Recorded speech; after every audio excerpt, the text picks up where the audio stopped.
Welcome to this section of our What's New in 2024 for SOLIDWORKS. My name is Ed Hawkins, and over the next few minutes I will take you through some improvements to drawings and documentation in SOLIDWORKS 2024. Let's start with drawings. We'll begin by opening up the drawing for this mounting plate. Let's add some dimensions to this front view. Chain dimensions are useful for creating a stack of dimensions relative to each preceding feature. These dimensions now come in aligned collinear, reducing otherwise manual cleanup steps. In tight spaces where there might be some overlap, a new system option automatically offsets dimension text. On a busy 2D drawing, it can be difficult to tell what entities a dimension attaches to. Now simply hovering over a reference dimension will highlight its attaching entities, whether they be model edges, construction geometry, or vertices. This improves drawing clarity and helps you carry forward your design intent from the model to the drawing. Sometimes you may need to manually override a dimension. That's easy to do right from the property manager. Any overridden dimension can now be highlighted with a user-specified colour. This behaviour is controlled by a document property. I'll use the property search to find it, here at the bottom of this screen. The choice of highlight colour is set as a system option. Restoring one or more overridden values is easily done through the right mouse menu. Collaborating with other SOLIDWORKS users who may be on previous software versions can be a challenge. It's now possible to save your drawings, parts and assemblies back to prior releases. When you save the drawing, it will also collect any reference documents. Append a suffix or prefix, or use the advanced options for additional control over file names and locations. Looking at my recent file list, I can switch over to this subassembly drawing. I'll create a note attached to this isometric view. New for this release, the Link to Property dialog box stays open, so you can create text strings composed of multiple property links. This is a big time saver for creating compound notes. As you'd expect, when I switch the model configuration for this drawing view, the custom property information updates seamlessly. But changing the model configuration on these views causes a few of my reference dimensions to go dangling. Now you can simply right-click on any dangling drawing dimension and choose Reattach. The red X indicates an entity is missing, so now you can just pick a new reference. Now my drawing is complete with a minimum amount of rework. Next, let's have a look at the enhancements to DimXpert and MBD. This part already has a DimXpert dimension scheme, but depending on model orientation, the attachment points of various DimXpert annotations could appear buried within a part.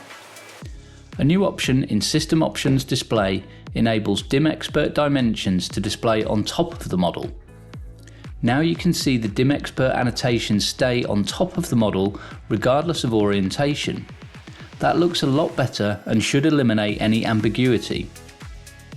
Hole tables on 2D drawings are a popular way of reducing drawing clutter for multiple hole sizes and locations.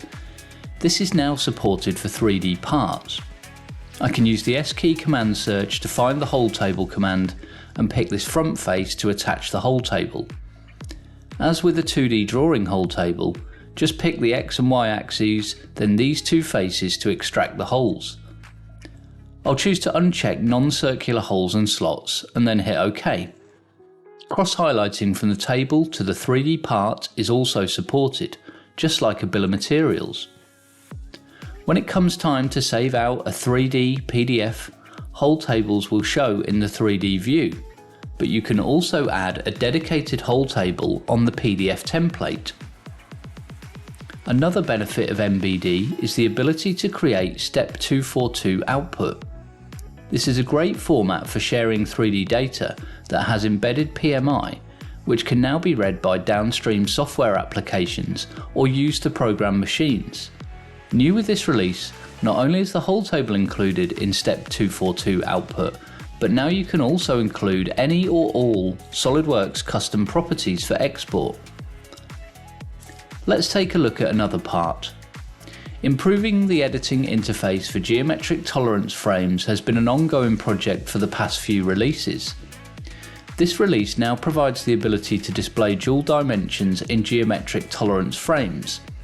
As you'd expect, the behaviour honours the dual dimension settings in document properties. Let's go to this section detail view. I'll add a size dimension on this angled face. I'll identify this as a conical feature, and this will create a dimension for the total included angle. What's new here is you can choose to display the dimension as a half angle. This is a more common convention, especially for turned parts. This behaviour also applies if you use a DimXpert auto dimension scheme. Here I'll pick auto dimension, make sure I'm set to turned, geometric tolerance, linear. For the datums, I can click on the existing datums in the model. Just like before, select the conical face, then select the angle dimension and set it to display half angle. Also new for DimXpert is the ability to create a thickness dimension between two curved surfaces. It works pretty much like you'd expect. I'll just pick the outer, then inner cylindrical faces and place the dimension. Switching over to this isometric section view, I've added a split line to the top face of this part. However, that causes this overall length dimension to lose its face reference, and it becomes a dangling dimension. In the past, this would require deleting and recreating the dimension. Now DimXpert dimensions can be reattached to new reference entities of the same type, in this case a planar face. In review, in drawings we looked at collinear chain dimensions, the new highlight referenced entities, highlight overridden dimensions with a colour, and put them back to normal on a right click. We also saw that the link property box stays open, and we have a nice new graphical way of reattaching dangling dimensions. In MBD we saw the new option to keep annotations on top, whole table functionality in 3D, and the ability to include custom properties in the Step 242 output. We also looked at dual dimensions, half angle dimensions, curved surface thicken, and the ability to attach dangling dimensions. Thanks for watching, and look out for our next video on what's new for Visualize in SOLIDWORKS 2024.